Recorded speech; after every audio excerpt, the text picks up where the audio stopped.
Yo! Kumusta mga Pinoy? Welcome back sa ating YouTube channel, Pilipinoy. So ngayong araw, another update naman tayo patungkol naman ito sa China na di mo na nangingialam sila doon sa Ukraine at Russia. No? So ang video ito ay mula kay Marvelous Effects. So meron ito pamagat na China nagpadala na rin ng mga sundalo para tulungan ang Russia sa Ukraine. Actual video footage. Kung di ba naman hongheng, di ba? Kita nyo, yung itong China to, galit na galit sila kapag tinutulungan tayo ng Amerika. Naglagay nga lang yung Amerika ng missile na nakaharap sa kanila. Isa lang yun ha. Iniiyak-iyakan nila. Kasi kesyo ganyan, wag ka makialam. Away namin to, away namin to. Amerika, wag ka makialam. Philippines, China lang to. Tapos ngayon malaman-laman natin, China nagpadala na rin ng mga sundalo sa Russia para tulungan kontra Ukraine. Anak ng toko, lakas ng trip mo ha. So again, bago natin simulan, Marvelous Facts, supportahan nyo yan. Tapos syempre, kung trip nyo ng mga ganitong reaction video, may kasama kayo manood, huwag nyo na rin kalimutang supportahan yung YouTube channel natin, Pilipinas. Sa mga kanoys, hindi na natin ito patatagalin pa. Simulan na natin, baka agawin pa ng China. Again, ang pamagat ng video ito, China nagpadala na rin ng mga sundalo para tulungan ang Russia-Ukraine actual video footage. So like, comment, share, subscribe. Start. Ng mga tauhan upang tulungan ang Russia. Ulit. China nagpadala na rin ng mga tauhan upang tulungan ang Russian soldiers sa pagkikipaglaban nito sa Ukraine. Sa video na ito ay sasagutin natin bakit dumadagsa ang mga Chinese mercenaries sa digmaan sa Ukraine at Ang tanong, mga kwalipikado ba yan? Or may quality ba yung mga yan? natin ang nakakagulat na mga dahilan sa likod ng kanilang mapanganib na desisyon at ang mga mapait na realidad na kanilang hinaharap sa digmaan kung saan halos 200 na ang naiulat na namamatay sa mga Chinese. Anak ng teteng 200 agad. Ano ba yung mga pinapadala nila dun? Pucho-pucho? Di man lang nagpadala ng expert. Parang parang nagpadala lang din ng mga made in China soldier.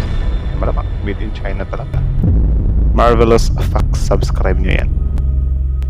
Subscribe. Maraming tagahanga ang nagtanong sa akin tungkol sa pagpasok sa militar ng Russia bilang isang mercenary, kaya't hayaan niyong ipaliwanag ko. Kung kaya mo pang kumita ng kabuhayan sa China, huwag ka nang pumunta dito para maging mercenary. Ang pagiging mercenary ay nangangahulugang tapos na ang buhay mo. Sa ganito katinding digmaan, ang pagpunta dito ay gagawin ka lang target. Baka mag-alok sila sa iyo ng 20,000 yuan sa isang buwan.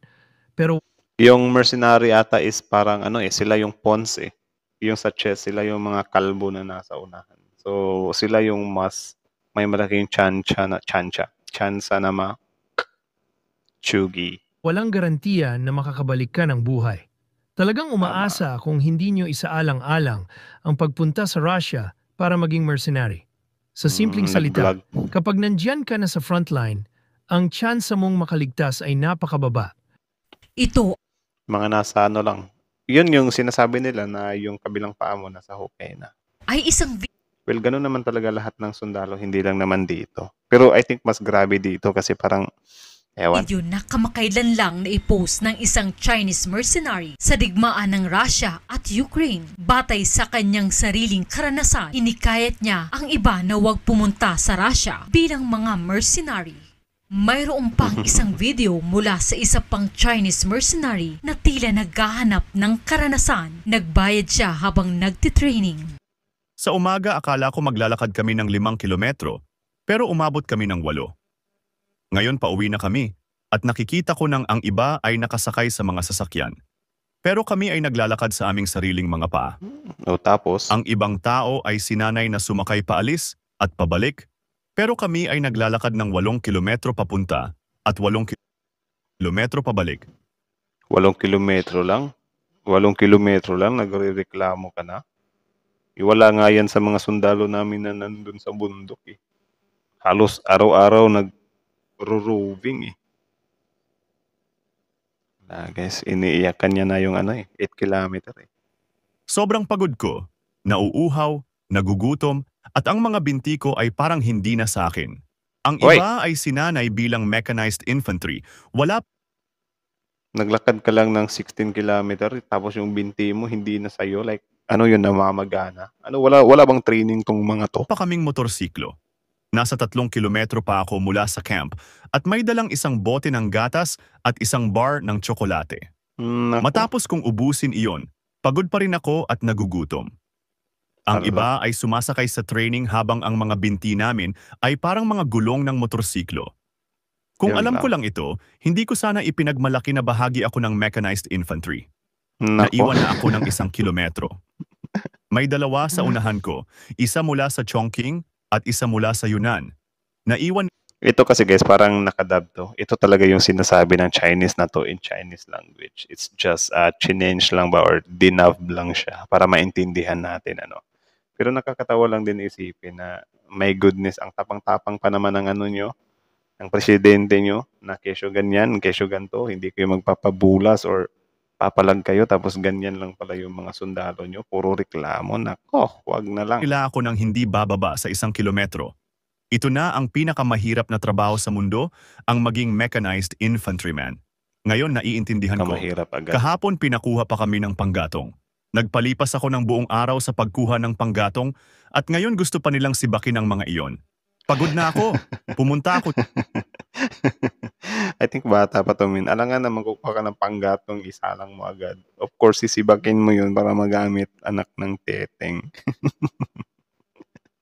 Pero parang bagito pa naman 'to, eh. Ano ba 'tong Chinang 'to? Nagpapadala pa naman ng ano, pero bagito, anak ng tokwa. dito para mamaril, hindi para magsibak ng kahoy. Makikita natin na ang tinatawag na mercenary na ito ay hindi talaga kayang maging profesional na sundalo. Yun Nagrereklamo pagkatapos lang ng kaunting paglalakad, hindi pa nga niya natitikman ang tunay na hirap. Ang ilang mga manunood na nakakakilala sa kanya, pinagkomento na siya ay isang delivery driver sa China. Sinabi niyang pumunta Nako. siya sa Russia para mamaril. Marahil iniisip niyang parang naglalaro lang siya sa isang war game. At sa halip na magbayad Marunong din doon China, kumukuha siya ng ano, ng mga civilians lang, yun yung pinapadala niya. Siguro pinapangalagaan nila yung mga sundalo nila. Or I don't know, siguro ayaw nilang makita. Baka nga sundalo nga talaga nila yan, eh. Nagpapalusot lang sila na delivery rider, eh. para maglaro, makakakuha siya ng pera. Ang mga ganitong Tampaw tao ay kasi. maaring mapagtanto ang katotohanan at magsisi sa kanilang desisyon kapag naharap na sila sa tunay na panganib sa larangan ng digmaan. Yun lang. Noong October 19, nag-livestream sina Chinese mercenaries Lawang at Warden kung saan nabanggit nila ang mga pagkakamali ng mga Russian commanders ay karaniwan. Sinabi nilang maraming mga katawan ang hindi makilala, kaya't iniulat na lang silang nawawala. Idinagdag ni Warden, mayroong 3 Chinese casualties sa kanyang frontline. Kung isasama natin ang iyong lugar, mas marami pang mga North Korean soldiers na kasama namin. 8 ang nawala sa loob lang ng isang araw. Kahit sa antas ng Grabe. commander, sinasabi nilang matibay ang mga North Korean. Ang mga impormasyong ito Well, sa North Korea talaga, medyo masasabi talaga natin doon na medyo ano din talaga yung mga sundalo nila over sa China. Yung China kasi parang wag na lang. ay maaaring maging isang halimbawa katulad na kung paano naging popular ang mga video at nagdulot ng mas maraming tao na gawin ito. Ngunit habang ang mga video na iyon ay ganap na ipinagbawal, ang ganitong uri ng nilalaman ay nananatiling pinapayagan at pinapaboran. Kamakailan, isang video ang nagpakita ng 2 karaniwang opisyal na sinasanay na Chinese soldiers sa mga kalye ng Moscow na tila nakumpirma ng mga bulong-bulungan na ang mga China ay lihim na nag-deploy ng kanilang regular army sa Russia. Naglabas ang Duwon Media ng isang video. Di naman na nakakapanibago yan. So siguro, nilihim nila kasi yun nga, tinututulan nila yung Amerika sa pagtulong sa Pilipinas, which is may mutual defense treaty tayo. 'Di ba? Kung di ba naman Na nagpapakita ng 5 Chinese soldiers na sumuporta sa Russia at napatay matapos maapakan ang isang serye ng mga landmines na inilagay ng mga Ukrainian soldiers noong August 30. Yun lang. Kamakailan, iniulat ng mga media ng China na sina Li Hongwei at Leah ay sumali sa militar ng Russia at na-deploy sa mga front lines ng digmaan sa Russia at Ukraine. Gayunpaman, parehong namatay sila matapos lamang ang isang araw. Iniulat na sila Yun ay lang. dumating sa Russia noong unang bahagi ng Hunyo, nakatanggap ng higit sa isang buwan ng basic infantry training at pagkatapos ay naitalaga sa mga unit na karamihan ay binubuo ng mga banyagang tauhan. Binanggit sa post Baka bininta ng China yan, ha? ni Li Hongwei at Leah ay walang ideya kung ano ang kanilang misyon hanggang makarating sila sa mga front lines kung saan natuklasan nila na sila ay naitalaga sa isang strike team. Sa puntong iyon, huli na upang umatras. Ang dalawa ay nakipag-ugnayan online sa iba pang mga Chinese soldiers sa Russia at sinasabing mayroon silang magagandang kasanayan sa militar. Sa kasamaang palad, sila ay ipinadala sa mga front lines bilang mga expendable assets. Ilang Yan Chinese lang. soldiers ang sumali sa mga pagsasanay ng militar ng Russia at nagtungo sa Eastern Ukraine battlefield na may mataas na moral. Gayunpaman, Siguro nagpapasipsip itong China sa Tapos Russia. maranasan ang mga malupit na realidad ng digmaan. Isa sa mga sundalong ito ang nagnais na bumalik sa kanyang bayan. Ngunit hindi pinayagan ng mga opisyal ng militar ng Russia na umalis siya. Patuloy siyang binugbog gamit ang mga stick habang siya ay nagmamakaawa. Sa mga komento Di ba? China, wala talaga silang paki sa mga sundalo din nila eh. Di ba? I think para sa akin talaga, wala naman talagang paki yung China sa mga mga sundalo nila. Muro na lang talaga sila. Nakapokus lang talaga sila sa pwede nilang maagaw, manakaw sa ibang bansa. Gaya ng West Philippine Sea. sa online ng mga Chino, may mga sarkastikong nagkomento na ang mga sundalong Chino na nagboluntaryo na suportahan ang Russia ay walang ideya na ang pagpunta sa silang Ukraine ay halos isang death sentence. Ano ang mangyayari Grabe, no? kapag natapos ang kontrata ng mga mercenary at nais nilang umuwi? Ang sagot ay matatagpuan sa mga salita ni Warden na nabanggit kanina. Noong una, sinabi kong tapos na ang aking expedition, ngunit hindi iyon totoo. Nakipag-usap ang aking superior at sinabi na ang aking kontrata ay matatapos lamang kapag nanalo na kami sa digmaan. Bilang isang intelligence officer, obligado akong ipagpatuloy ang pag-lead sa mga miyembro ng Stormtroop. Plano nilang ipadala ako upang mangasiwa sa pinakamapanganib na unit sa loob ng trop. Grabe. Ano yan? Parang kasunduan lang ni Putin at ni Jinping. Dalawa sa mga tao ko ang nakatakas at ngayon ay may malawakang paghahanap para sa kanila. Kung mahuhuli sila, tiyak na kamatayan. Kaya't isa lang ang Dedo. masasabi ko, good luck. At tungkol sa trabahong ito, Mapapag-good luck ka na lang din talaga. Tama naman yun. ito ay para malamanan lang ang aming mga tiyan. Ang Grabe, ibang no? tao ay inakusahan akong kakampi ng kaaway. Una sa lahat, kailangan mong maintindihan kung sino ang nagbabayad sa akin at nagbibigay sa akin ng pagkain. Kung babalik ako, pakakanin mo ba ako? Kung hindi ko man lang makuha ang sapat na makakain, ano ang silbi ng pag-uusap tungkol sa mga prinsipyo? So parang no choice na din pala talaga sila. Kawawa din minsan. Kawawa din yung mga sundalo nila. Yung mga nasa taas lang naman talaga ng China, yung yung mga Kung babalik ako, kailangan kong humanap ng trabaho at walang garantiya na may tatanggap sa akin. Kaya't bumalik Yun lang. ako. Ang ilan sa mga tao dito ay nagrereklamo kung gaano kasama ang mga Russians, kung gaano sila hindi magaling. Sinasabi ko sa kanila, gaano man kasama ang mga Russians, iba ang kultura, pero ibinibigay pa rin nila sa akin ang nararapat sa akin. Maaring irepresenta ng taong ito ang kaisipan ng maraming Chinese mercenary. Kung hindi sila nahihirapang makahanap ng makakain sa China, sino ang magpapahamak sa kanilang buhay para sa pera? Nang sinabi niyang gaano man kasama ang mga Russian, bigla siyang huminto, nag-atubiling magsalita pa. Marahil ay mayroon pa siyang pag-asa na makabalik sa China at hindi siya maglakas loob na batikusin ang tunay na masama ang Chinese Communist Party na Siyempre, babatikusin niya yung bansa niya. Wala. Para lang siyang basahan na tapon agad. Wala naman talagang totally value yung life nila sa leader nila. Kasi yun nga, maging yung mga Chinese nationals is nakakaranas din sila ng pamamalupit sa lugar nila. Communist kasi yung may hawak ng nila Nag-iwan sa kanya sa hirap ng pagkakaroon ng sapat na makakain. Isa itong insulto para sa isang bansa na nag-aangking pangalawa sa pinakamalaking ekonomiya sa mundo. Napakaraming tao pa rin ang nahihirapang makaraos. Ang mga Chinese pinipiki lang din naman talaga nila yung yaman nila or yung ekonomiya nila mercenary sa larangan ng digmaan sa Russia at Ukraine ay hindi sinasadyang naipakita ang katotohanan ng bumabagsak na ekonomiya ng CCP. May isang mercenary na ang pangalan ay Li Xianwei na madalas mag-post ng mga komentaryo tungkol sa larangan ng digmaan sa Russia at Ukraine. Nakakuha siya ng kaunting kasikatan sa platform para sa kanyang mga talakayan tungkol sa mga Chinese mercenary at ganito niya inilarawan ang sitwasyon sa front lines. Hindi ko inasahang magtatagal ito ng ganito. Dati ay isang araw at isang gabi lang, pumunta ka sa isang maliit na gubat.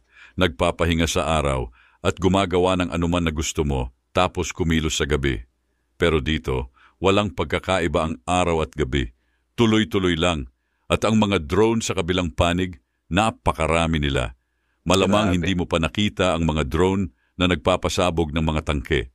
Dahil sa electronic interference dito, maririnig mo ang mga drone mula sa malayo at mas ito din yung kinaganda sa modern times kasi syempre yung mga drone din ang maglayag. Pwede nang gamitin pandigma. marami sila kaysa sa mga ibon.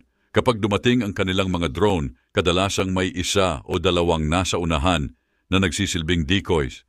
Kung mayroon kang interference, epektibo lang ito sa unang dalawa. Pero pagkatapos ang mga drone sa likod ay nag-uumpisang sumabog at bumagsak sa paligid mo. Walang nangangahas na sumilip sa labas. Ang kanilang intel talaga ay mahusay. Sa sandaling may dumating na tangke dito, na-detect na nila ito. Tapos nag-uumpisa na silang bombahin at walang gustong lumabas. Ang ilan sa mga drone ay may dalang C4 explosives o anti-tank rockets. Babagsakan nila ang tangke mo nang hindi bababa sa 2 o 3 tama at magiging scrap metal na ito. Kaya't ang digmaang ito ay hindi gaya ng inaasahan ko. Akala ko magiging parang sa mga pelikula. Akala ko ay ayos lang ang bumaril mula sa malayo, magtapos. Nako, yan tayo Yan yung problema sa bansa nila, min. Kasi sila, more on nakapokus sila sa rami, sa quantity Pero wala silang quality. Like legit talaga yan. Sobrang dami nilang nuclear, bombs, soldiers. Sobrang dami. Pero kita nyo naman, yung isa nga kanina, nagre-reklamo na Naglakad lang ng 8 kilometer papunta, 8 kilometer pabalik. Nagre-reklamo na, parang yung paa niya, hindi niya na daw maramdaman Parang hindi na daw sa kanya. Nakakahiya naman dun sa mga sundalo natin na dun sa bundok ng di ba? ng granada, buksan ng pinto. Lahat ito ay parang nakikita mo sa mga pelikula. Akala ko magagawa ko ang lahat ng mga bagay na napanood ko sa mga pelikula. Pero iba dito, walang awa pelikula yung pinagbasihan anak ng tete. sila. At ganun din kami. Sa madaling salita, walang umaatras. Kahit ang pinaka-basic na bala ay pinalitan na ng armor-piercing rounds para masiguradong patay ka. Marahil talaga ay nakapanood siya ng sobrang daming pelikula. Iniisip na ang digmaan ay isang laro o karanasan lamang. Lahat ng ito ay hindi sa mga taon ng propaganda ng CCP. Lahat ng ito ay nagpapakita na kailangan nating maging maingat sa ating mga hiling dahil ang realidad ng digmaan ay mas mabigat kaysa sa ipinapakita ng mga pelikula. Sa huli, narito ang mahabang mensahe. Maraming tao ang maaaring sumali sa panig ng mercenary. Iniisip na madali lamang ang kita rito. Pero ang katotohanan, malalaman nilang huli na at hindi sila angko para sa ganitong buhay. Katulad ginagawa kasi silang frontline ng mga galing sa China. Ang digmaan ay hindi laro at walang nagnanais na ipagsapalaran ang kanilang buhay para sa kaunting pera lamang. Habang Tama. lumalala ang kaguluhan sa mga frontlines, nahaharap ang mga Chinese mercenaries sa malalaking hamon. Lalong lumalala ang sitwasyon dahil ang kakulangan ng supply na nakakaapekto sa kanilang pagganap. Habang maraming Chinese mercenary ang unang sumali upang suportahan ang Russia, ang mga hirap na realidad ng Siguro sa sa mga sumali na more on makabayan talaga sila, mas panalo sila doon. Pero kung sumali ka lang dahil sa mga sahod or sa pera, wala, pagsisisihan mo talaga. digmaan ay nagdulot sa marami na ipahayag ang kanilang pagnanais na umalis o bumalik sa kanilang bayan. So, yun lang naman, mga kanoysi. So, kita nyo naman yun. So, again, ang video ito ay mula kay Marvelous Facts. So, supportahan nyo yan.